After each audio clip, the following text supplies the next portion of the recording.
ब्रेकनंतर दुपारच्या बातम्यांमध्ये आपल्या सगळ्यांचं स्वागत। प्रजेच्या मनामध्ये राजाबद्दल आदर असेल तरच राज्याचा गाडा सुरळीत चालतो आणि म्हणूनच राजा कसा आहे हे जाणून घेतलेलं आहे मुंबईतल्या प्रजा फाउंडेशनने।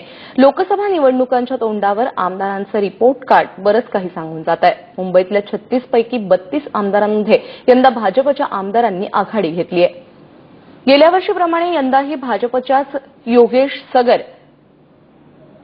यांनी अव्वल स्थान गाठलेलं आहे, तर पहिल्या 10 आमदारांपैकी काँग्रेसचे 5 आमदार असूनही एकूण परफॉर्मन्समध्ये काँग्रेस तिसऱ्या स्थानावर गेली आहे। दुसऱ्या क्रमांकावर शिवसेनेला जागा मिळाली आहे, तर चौथ्या क्रमांकावरती मनसेनं उडी घेतली आहे। त्यामुळे राष्ट्रवादी शेवटच्या म्हणजेच 5व्या स्थानावर घसरली आहे। विशेष म्हणजे काँग्रेसचे कृपाशंकर सिंग हे थेट शेवटच्या म्हणजे 32व्या स्थानावरती फेकले गेलेत। गेल्या वर्षी दुसऱ्या स्थानावर असलेले मनसेचे मंगेश सांगळे हे थेट 20व्या स्थानकावरती गेलेले आहेत। 25,000 मुंबईकरांची मतं जाणून घेऊन प्रजा फाउंडेशनने हे रिपोर्ट कार्ड तयार केलंय।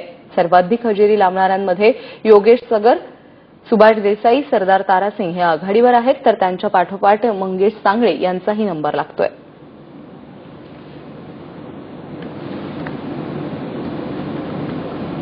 हमें दिखाई दे रहा है कि एमएलएज है कि कॉर्पोरेटर्स है हमारे पास आते हैं, उनको पता करना है कि हम एक तो हमारा मैट्रिक्स क्या है, हम लोग किस तरीके से ये सर्वे कर रहे हैं, ये रिपोर्ट कार्ड निकाल रहे हैं। तो नंबर 1 ये है। नंबर 2 वो कह रहे हैं कि काफी एमएलएज और कॉर्पोरेटर्स आते हैं हमारे पास कहते हैं कि हम क्या कर सकते हैं हमारा रैंकिंग बढ़ाने के लिए। ये भी हो रहा है।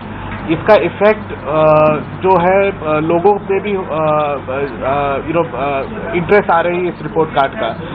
अभी तक मुझे लगता है कि थोड़ा वक्त और जाएगा तभी तक इसका पूरा इम्पैक्ट होगा लोगों में और इलेक्टेड रिप्रेजेंटेटिव्स में।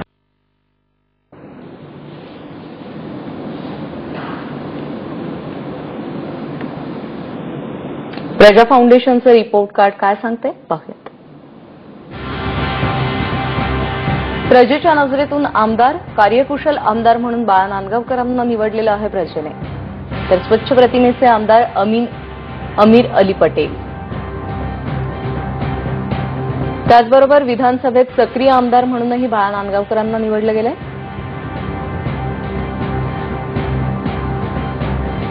विधानसभेतील सक्रिय आमदार आहेत योगेश सगर, जगन्नाथ शेट्टी, कालिदास कोळंबकर, कृष्णा हेगडे, मधुकर चव्हाण, नवाब मलिक, रवींद्र वायकर, सरदार तारासिंग, सुभाष देसाई, विनोद घोसाळकर। डागाळलेले आमदार साहेब आहेत अबू असीम आझमी, प्रवीण दरेकर, शिशिर शिंदे, बाळा नांदगावकर, रामचंद्र कदम, रवींद्र वायकर। तर स्वच्छ प्रतिमेचे आमदार आहेत अमीर अली पटेल, अॅनी शेखर, अशोक जाधव, बाबा सिद्दीकी, बलदेव खोसा, चंद्रकांत हंडोरे, जगन्नाथ शेट्टी, कालिदास कोळंबकर, कृष्णा हेगडे, मिलिंद कांबळे, नवाब मलिक, राजहंस सिंह, रमेश सिंह ठाकूर, योगेश सगर हे आहेत स्वच्छ प्रतिमेचे आमदार। प्रजा फाउंडेशनच्या रिपोर्ट कार्डमधून या गोष्टी समोर येतात। आणि यानंतरची बातमी आहे मुंबईकरांचं कंबरडं मोडणार